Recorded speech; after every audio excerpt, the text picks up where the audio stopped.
भैया कुछ लोग मोदी जी की गलती का इंतजार ऐसे करते हैं जैसे ढाबे के बाहर खड़े होकर कुत्ते झूठी प्लेटों का इंतजार करते हैं।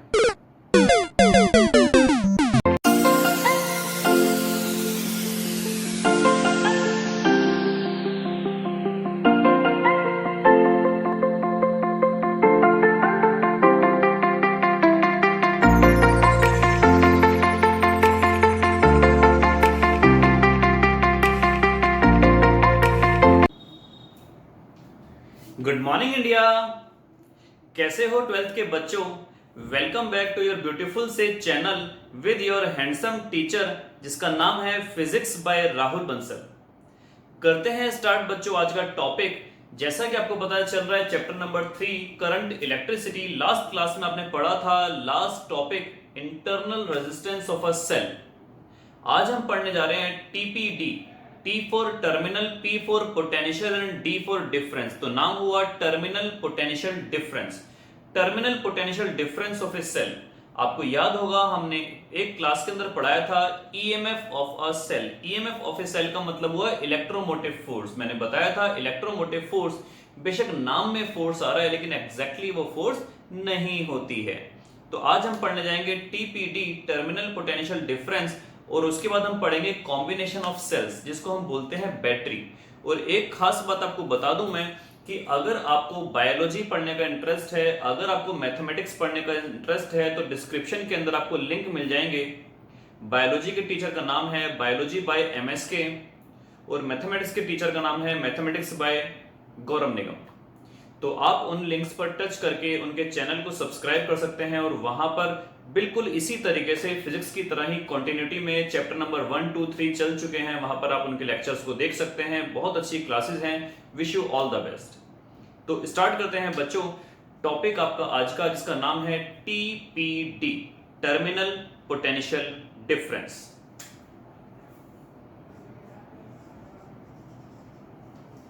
Terminal potential difference. Terminal potential difference बच्चों आज का टॉपिक है हमारा। तो देखते हैं क्या होता है टर्मिनल पोटेंशियल डिफरेंस। सपोज कीजिए बच्चों कि अगर ये मेरे पास एक बैटरी है, यहां पर लगा दिया मैंने कोई भी अप्लायंस, कोई भी इंस्ट्रूमेंट, कोई भी यूनिट, चाहे वो रेजिस्टेंस हो, चाहे वो बल्ब हो, चाहे वो कुछ भी हो। अब इसकी मुझे बैटरी नापनी है। आप लोगों ने देखा होगा कि कभी कभी आपके घर में टीवी रिपेयर करने वाला या एसी रिपेयर करने वाला या XYZ कोई भी इलेक्ट्रिकल अप्लायंस रिपेयर करने वाला आता है, उसके पास एक मीटर होता है।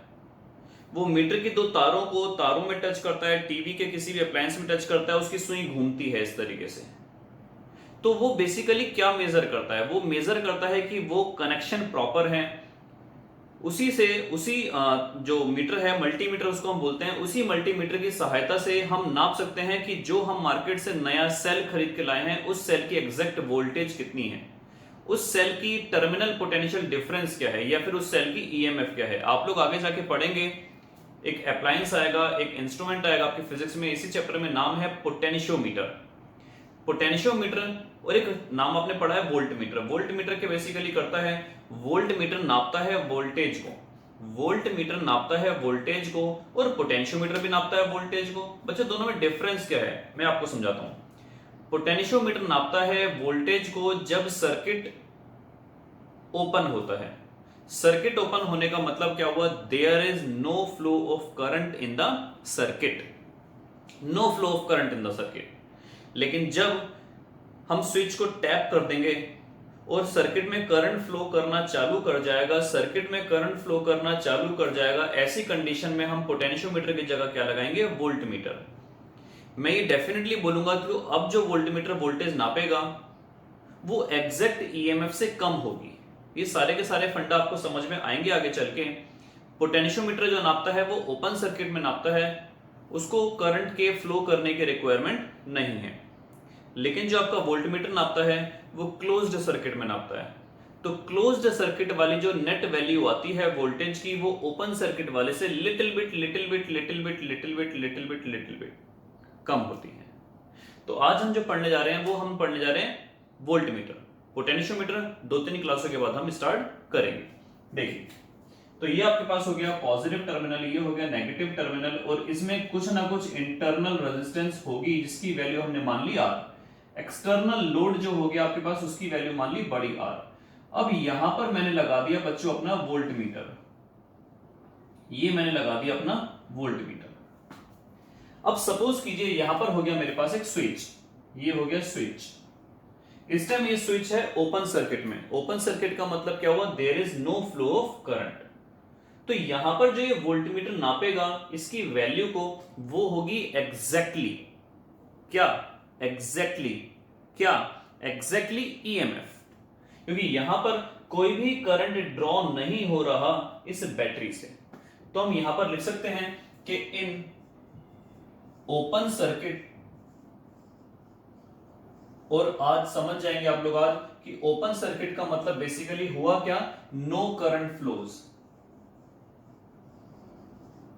No current flows. Is it clear? तो इन ओपन सर्किट जब कोई करंट फ्लो नहीं होता, जो हमारे पास टीपीडी होता है यानी कि टर्मिनल पोटेंशियल डिफरेंस जो हमारे पास होता है, जिसको हम शॉर्ट फॉर्म में टीपीडी कह सकते हैं, वो एग्जैक्टली ईएमएफ के बराबर ही होता है। और ईएमएफ को हम शो करते हैं ई से, ऐसे वाला ई, और टीपीडी को हम शो करते हैं वी से। लेकिन जैसे ही हम इसको कर देंगे टैप, टैप करने का मतलब क्या हुआ, ये सर्किट हो गया कंप्लीट, इसमें करंट फ्लो करने लगा आई। अब समझिए बात को कि इसमें से कुछ करंट नीचे भी आएगा और कुछ करंट इसमें से भी फ्लो होगा बच्चों, दोनों में से करंट फ्लो होगा। जब दोनों में से करंट फ्लो होगा तो इस पोटेंशियल या इस ईएमएफ का कुछ हिस्सा तो ये कंज्यूम करेगा, लेकिन कुछ हिस्सा वो भी कंज्यूम करेगा। तो इसका मतलब क्या हुआ, जब दोनों कुछ ना कुछ हिस्सा कंज्यूम करेंगे तो क्या इसको 100% मिलेगा?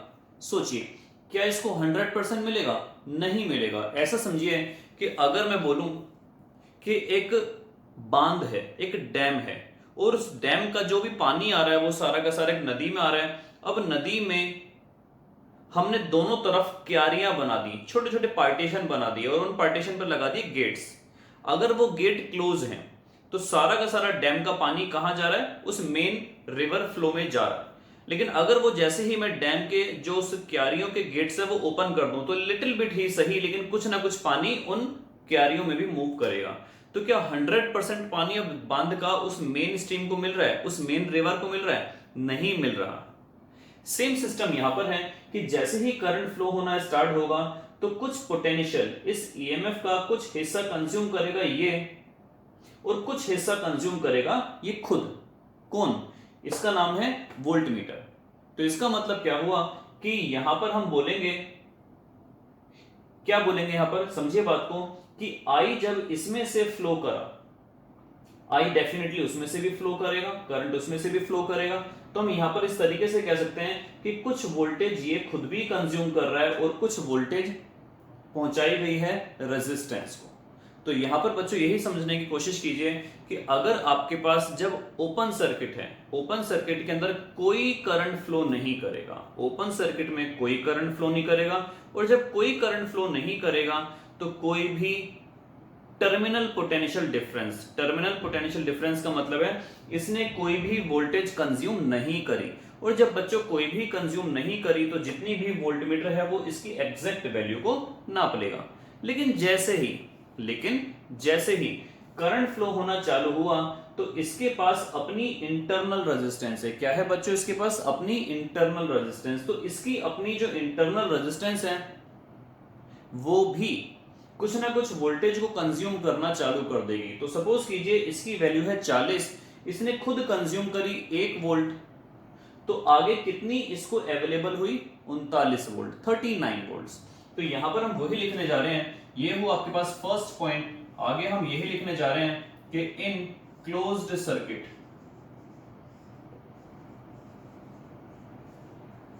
करंट फ्लोज, जब करंट फ्लोज होता है ऐसी कंडीशन में जो हमारे पास करंट आया, बेसिकली जो हमारे पास करंट आया, करंट के देखो कितने सारे फॉर्मूले मैं लिख सकता हूं। करंट बराबर होता है वोल्टेज, मैं पहले इसको लैंग्वेज फॉर्म में लिखता हूं। करंट बराबर होता है वोल्टेज अपॉन में रेजिस्टेंस। अब बात करते हैं इसको न्यूमेरिकल फॉर्म में। तो आई, हमारे पास टोटल वोल्टेज कितनी है? टोटल वोल्टेज, जब सर्किट में करंट फ्लो नहीं हो रहा था तो इसकी वैल्यू को हमने क्या माना था? ई।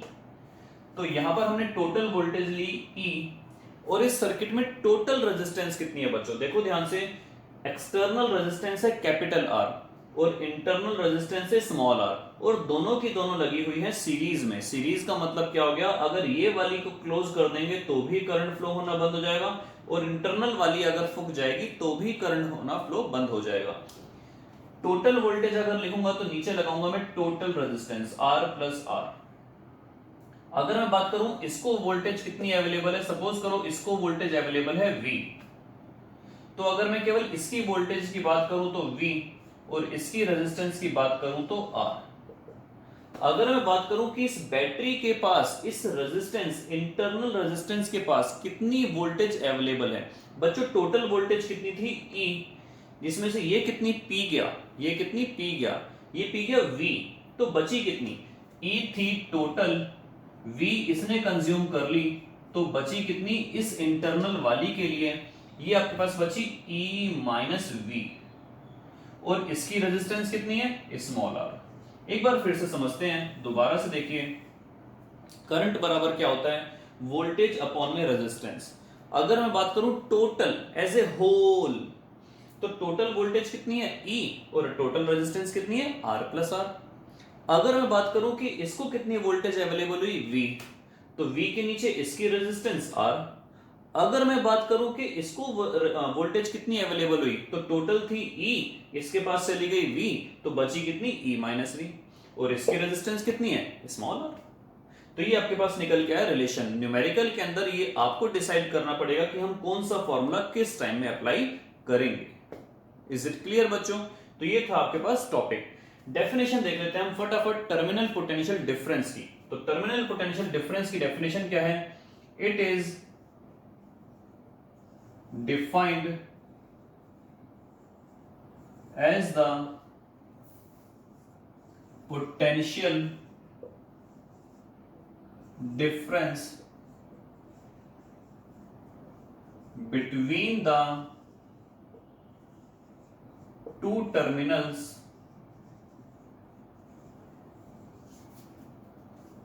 of a cell when the circuit is closed। जब सर्किट ओपन होगा तो आपने पढ़ लिया कि टीपीडी किसके बराबर होगा? ईएमएफ के। लेकिन हम क्या बात कर रहे हैं कि टीपीडी की एग्जैक्ट डेफिनेशन क्या है कि जब सर्किट क्लोज होगा तो उसके दोनों टर्मिनल्स में कितना पोटेंशियल डिफरेंस होगा। कुछ ना कुछ पोटेंशियल वो खुद भी कंज्यूम कर लेगा, ड्यू टू, आपके वाइवा में अगर पूछा जाए, आपका एग्जामिनर पूछे कि बच्चों बताओ कि ऐसा क्या है जो बैटरी अपना पोटेंशियल खुद भी कंज्यूम कर लेती है, तो वो है उसकी internal resistance. If there is no internal resistance, there is no consumption of potential by itself. खुद वो कोई भी पोटेंशियल डिफरेंस कंज्यूम नहीं करेगा, और ऐसी कंडीशन में जितना भी ईएमएफ होगा वो ही हमारा टीपीडी होगा। लेकिन ऐसा रियलिटी में नहीं होता है। तो बच्चों आई थिंक आपको बात समझ में आई होगी कि it is defined as the potential difference between the two terminals of a cell when the circuit is closed. ये कह सकते हैं when current flows through the circuit. ये था आपके पास डेरिवेशन, और यहां से हम एक रिलेशन निकालते हैं जो बहुत बहुत बहुत बहुत बहुत इंपॉर्टेंट रिलेशन है। आइए देखते हैं फटाफट क्या है वो आपके पास रिलेशन।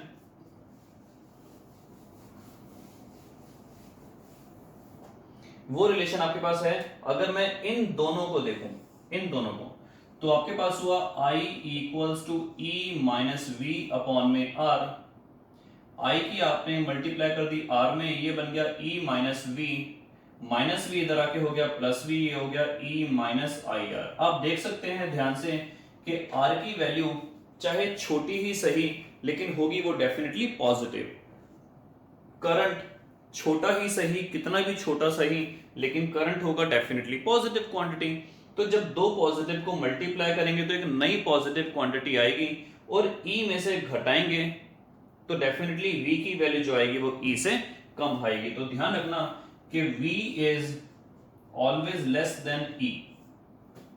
लेकिन क्या कभी कोई बच्चों ऐसी कंडीशन हो सकती है कि V E से बड़ा आ जाए? सोचो, क्या ऐसी कोई कंडीशन हो सकती है कि V E से बड़ा आ जाए? ये ऐसी कंडीशन तब होगी जब करंट की वैल्यू नेगेटिव आ जाए। और करंट की वैल्यू नेगेटिव कब होगी? देखिए, ये हो गया आपके पास सेल, और इसको आपने जोड़ दिया एक बड़े सेल से, बहुत बड़े सेल से, ऐसे वाले सेल से।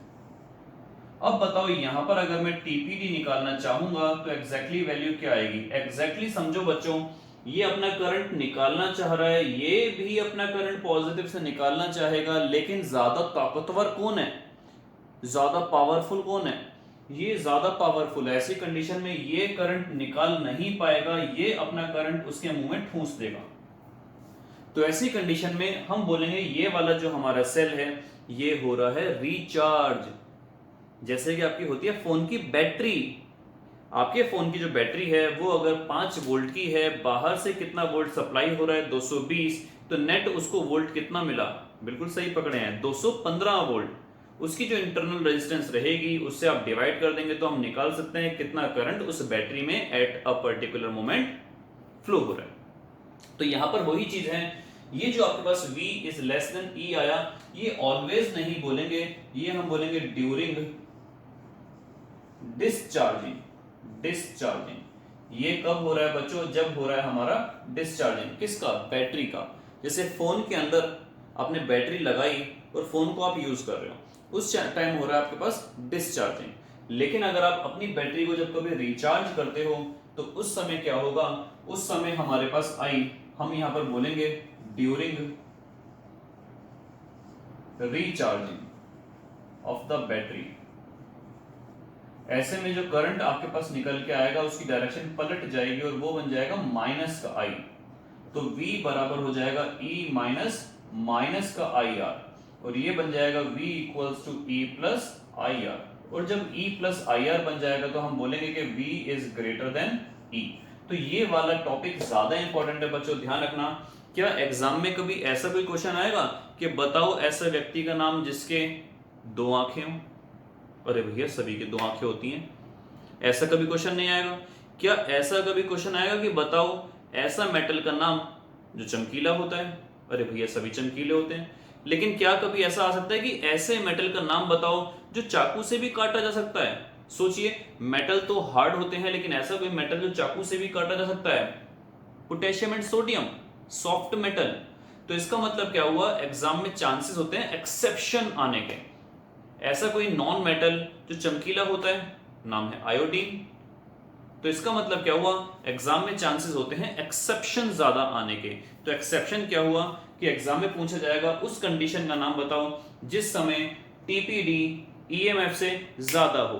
टीपीडी ईएमएफ से ज्यादा हो। तो टीपीडी ईएमएफ से ज्यादा बच्चों कब होगी? During recharging of the cell. ये था आपके पास टॉपिक। नेक्स्ट हम स्टार्ट कर रहे हैं कौन सा? Combination of cells. नेक्स्ट हम स्टार्ट कर रहे हैं कॉम्बिनेशन ऑफ सेल्स। आइए देखते हैं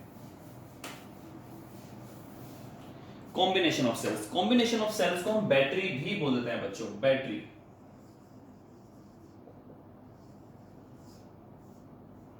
ये हो गया कॉम्बिनेशन ऑफ सेल्स। 2 टाइप के कॉम्बिनेशन ऑफ सेल्स हैं आपके पास, एक सीरीज में है और एक पैरेलल में है। एक है आपके पास सीरीज में और एक है आपके पास पैरेलल में। मैं फटाफट बता देता हूं, बहुत इजी टॉपिक है। सपोज करो कि अगर सेल्स ऐसे कनेक्टेड है, पॉजिटिव फिर नेगेटिव से दूसरे वाला पॉजिटिव फिर नेगेटिव फिर तीसरे वाले का पॉजिटिव नेगेटिव, इस तरीके से अगर कनेक्ट है, और यहां पर आपके पास कनेक्ट हो गया कोई लोड, सपोज करो बल्ब। ऐसे पहले वाले का पॉजिटिव, पहले वाले का नेगेटिव। अब पहले वाले का नेगेटिव दूसरे के पॉजिटिव से कनेक्ट है, दूसरे वाले का नेगेटिव तीसरे के पॉजिटिव से कनेक्ट है, एंड सो ऑन। ये होता है आपके पास टॉर्च में, ये होता है आपके पास रिमोट कंट्रोल में।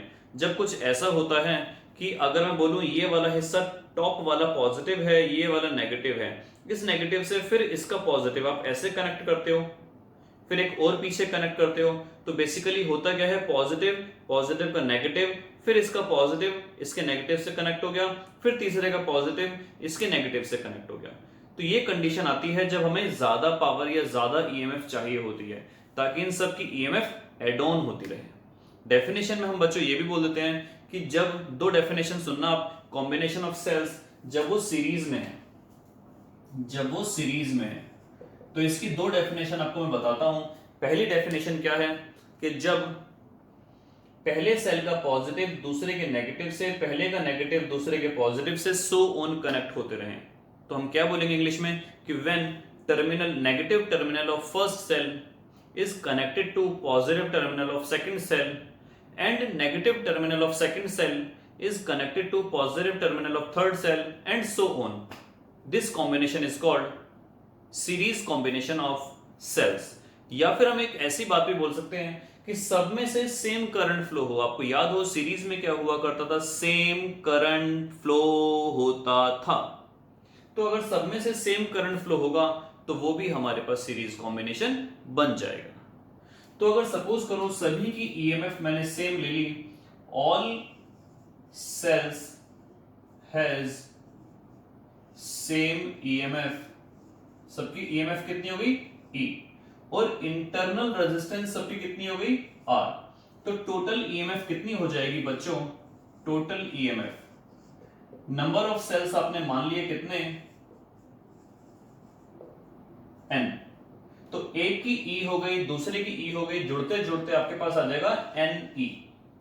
उसी तरीके से टोटल इंटरनल कितनी हो जाएगी, टोटल इंटरनल रेजिस्टेंस ये हो जाएगी, सीरीज में ऐड हो जाते हैं तो r plus r plus r plus r, ये बन जाएगा एन आर। एक्सटर्नल वाली रेजिस्टेंस आपने क्या मान ली बच्चों,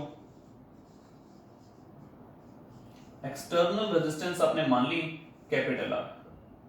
तो टोटल रेजिस्टेंस बेसिकली हो कितनी गई, टोटल रेजिस्टेंस हो गई आपके पास एन आर प्लस आर। अगर आप निकालना चाहो इसमें कितना करंट फ्लो होगा सर्किट में, तो करंट का फॉर्मूला होता है वोल्टेज अपॉन में रेजिस्टेंस। टोटल वोल्टेज हो गई एन ई और टोटल रेजिस्टेंस हो गई एन आर प्लस आर। ये आपके पास निकल के आ गया सीरीज वाले का करंट। बहुत सिंपल थी।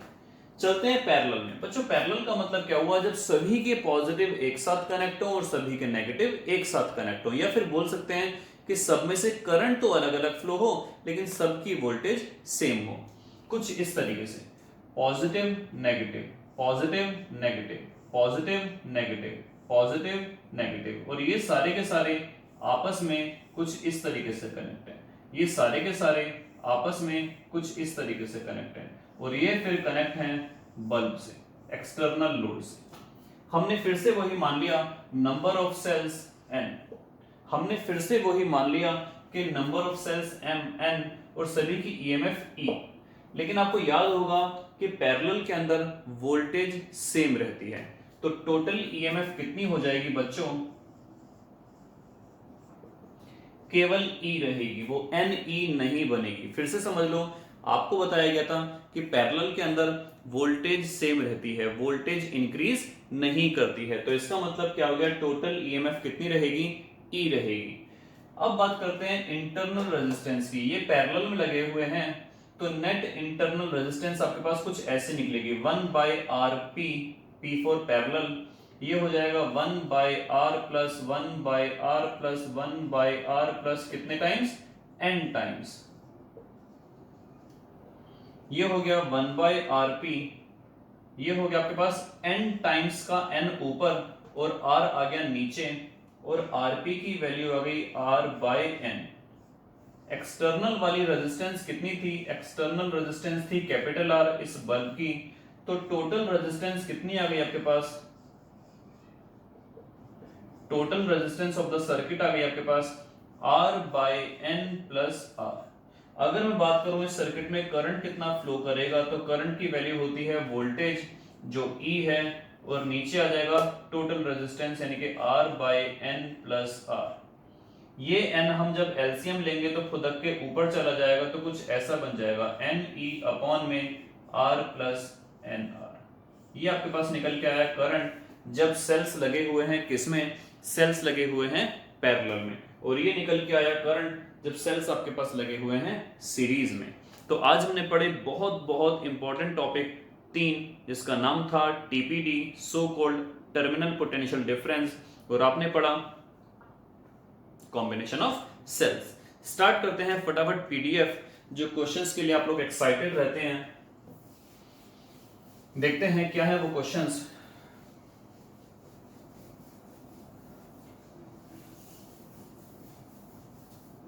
तो बच्चों फर्स्ट क्वेश्चन था आपका, ये आपके पास पीडीएफ है कल की। फर्स्ट क्वेश्चन था state the condition in which terminal voltage across a secondary cell is equal to its EMF. उस कंडीशन का नाम बताइए जब टर्मिनल वोल्टेज बराबर है सेकेंडरी सेल के। और आपको अभी मैंने बताया कि ऐसा कब होता है जब टर्मिनल यानी कि टीपीडी सेकेंडरी सेल की ईएमएफ के बराबर होगा। ये कंडीशन होती है ओपन सर्किट वाली। आप कह सकते हो in case of open circuit, या जब कोई करंट फ्लोज ना करे। सेकंड क्वेश्चन है बच्चों, under what condition can we draw maximum current from a secondary cell. आपको याद होगा कि करंट का फॉर्मूला हमने कुछ ऐसे पढ़ा कि ईएमएफ अपॉन में टोटल रेजिस्टेंस। तो नेट करंट जो है आपकी वैल्यू बढ़ कब जाएगी करंट की, जब डिनोमिनेटर आपका छोटा हो जाएगा। समझो बात को दोबारा, करंट की वैल्यू कब बढ़ेगी, या तो ऊपर वाला हिस्सा बढ़ा दें या नीचे वाला हिस्सा घटा दें। तो ये हमारे पास तरीका है, या तो वोल्टेज की वैल्यू इंक्रीज करते रहो या फिर एक्सटर्नल लोड की वैल्यू, क्योंकि इंटरनल रेजिस्टेंस कभी भी जीरो नहीं हो सकता। ये एक्सटर्नल लोड की वैल्यू कम कर दो, अप्रोक्सीमेटली जीरो कर दो। आप बोलोगे सर इंटरनल तो हम कम नहीं कर सकते हैं, लेकिन लोड को आप कैसे डिक्रीज कर दोगे। अरे भैया, अगर आप बैटरी में जो 2 टर्मिनल्स निकले रहते हैं उनको किसी बल्ब में से पास करने के बजाय, किसी ट्यूबलाइट में से पास करने के बजाय आपस में ही भिड़ा दो छोटी सी तार से। जब उस छोटी सी तार से आप आपस में भिड़ा दोगे तो उस छोटी सी तार की रेजिस्टेंस अप्रोक्सीमेटली जीरो होगी, और जब जीरो होगी तो करंट फ्लो बहुत लार्ज होगा। तभी तो स्पार्क होता है, तभी तो पटाखा होता है, तभी तो बूम की आवाज आती है। तो इसका मतलब क्या हुआ, by decreasing the resistance of load, यानी कि आर की वैल्यू जीरो करके, और इसको हम बोलते हैं शॉर्ट सर्किट कर देना। इसको हम बोलते हैं बच्चों शॉर्ट सर्किट कर देना। तीसरा है बच्चों आपके पास, what does a voltmeter connected to the 2 terminals of a cell read, EMF और terminal potential, terminal voltage of the cell. Exactly voltmeter बच्चों क्या नापता है, आपको मैंने बताया था ईएमएफ को नापने वाला जो बंदा है वो कौन है, वो है आपके पास पोटेंशियोमीटर। तो वोल्टमीटर बेसिकली किसको नापता है, वोल्टमीटर नापता है, मेजर्स करता है टीपीडी, टर्मिनल पोटेंशियल डिफरेंस। यहां पर लिखा हुआ है टर्मिनल वोल्टेज, एक ही बात है। क्वेश्चन नंबर बच्चों 4 पर आते हैं। 2 conducting wires x and y, 2 तारे हैं x और y की जिनका डायमीटर सेम है। डायमीटर सेम होने का मतलब है एरिया भी सेम है, एरिया सेम है, बट डिफरेंट मटेरियल्स, इनका रो अलग अलग है। आर जॉइंड इन सीरीज, ये सीरीज में कनेक्टेड है। सीरीज में कनेक्टेड होने का मतलब क्या हो गया, दोनों में से करंट सेम फ्लो करेगा। If the number density of electrons in x, जो n की वैल्यू है x में वो ट्वाइस है, is twice that in y, वो ट्वाइस है नंबर डेंसिटी ऑफ y के। Find the ratio of drift velocity. मेरे दोस्त का नाम शायद आपको याद हो, उसका नाम था नावेद। तो I ऑफ x की वैल्यू I ऑफ y की वैल्यू सेम होगी because they are connected in series. तो करंट की वैल्यू आपके पास मिली Na नावेद V, और यहां पर लगाया था हमने E, ये लगा दिया D। तो हम क्या काम करते हैं, अब प्रॉपर फॉर्मूला लिखते हैं DE। ये हो गया N, यहां पर हमने लिखा x के लिए number density x, E A, और ड्रिफ्ट वेलोसिटी ऑफ किसकी x। उसी तरीके से number density y e a और ड्रिफ्ट वेलोसिटी किसकी, ये भी y। बच्चों e से e कैंसिल, a से a कैंसिल, एरिया सेम था। आपको निकालनी है ड्रिफ्ट वेलोसिटी x वाली और ड्रिफ्ट वेलोसिटी y वाली की रेशियो।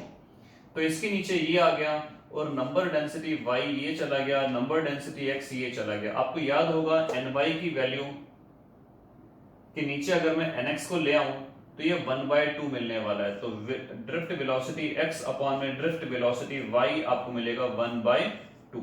ये आपके पास आंसर आ गया। आगे चलते हैं क्वेश्चन नंबर 5 पर। Under what condition can terminal potential difference of a cell be greater than its EMF. TPD कब बड़ा होगा, किससे, ईएमएफ से। तो आपको याद होगा मैंने बताया था ये होगा during recharging, during recharging of the cell. और लास्ट क्वेश्चन है, एक resistance R is connected across a cell of EMF E and internal resistance R. A potentiometer measures the potential difference between the terminals of the cell as V. Find R in terms of EV and R. आपको निकालना है R को किसके terms में, आपको निकालना है EV और R के टर्म्स में। चलिए स्टार्ट करते हैं। देखिए आपको मैंने क्वेश्चन बताया था बच्चों, एक फॉर्मूला बताया था I बराबर E अपॉन में R plus R, V upon में R, और तीसरा बताया था E माइनस V अपॉन में R। अगर मैं इन दोनों फॉर्मूले को आपस में यूज कर लूं तो ये बनेगा V अपॉन में R equals to E minus V upon में R। तो बस R की वैल्यू हमारी यहां से फाइंड आउट हो जाएगी। ये हमारे पास बन जाएगा R equals to E minus V upon में V, और साथ में बनेगा बच्चों R। तो देखो इंटरनल रेजिस्टेंस की जो वैल्यू निकल के आई वो इन टर्म्स ऑफ ईएमएफ आई, वो इन टर्म्स ऑफ टीपीडी आई, वो इन टर्म्स ऑफ टीपीडी आई, वो इन टर्म्स ऑफ आर आई। हमने यहां से करंट को एलिमिनेट कर दिया। ये थी आपकी आज की लेंथी सी, अच्छी खासी लंबी चौड़ी क्लास। आशा करता हूं हेल्दी सी होगी। स्वस्थ रहिए, मस्त रहिए। पसंद आई हो तो लाइक शेयर एंड सब्सक्राइब करना ना भूलिए। और फिर से एक बार आपको रिमाइंड करा दूं, बायोलॉजी अगर आपको क्लास लेनी हो तो बायोलॉजी बाय एमएसके हैं, मैं आपको डिस्क्रिप्शन बॉक्स में नीचे उनका लिंक दे दूंगा। और आपको अगर मैथ्स लेनी हो तो मैथ्स बाय गौरव निगम है, नीचे आपको मैं उनका लिंक दे दूंगा। टिल देन बाय बाय, स्वस्थ रहिए, मस्त रहिए।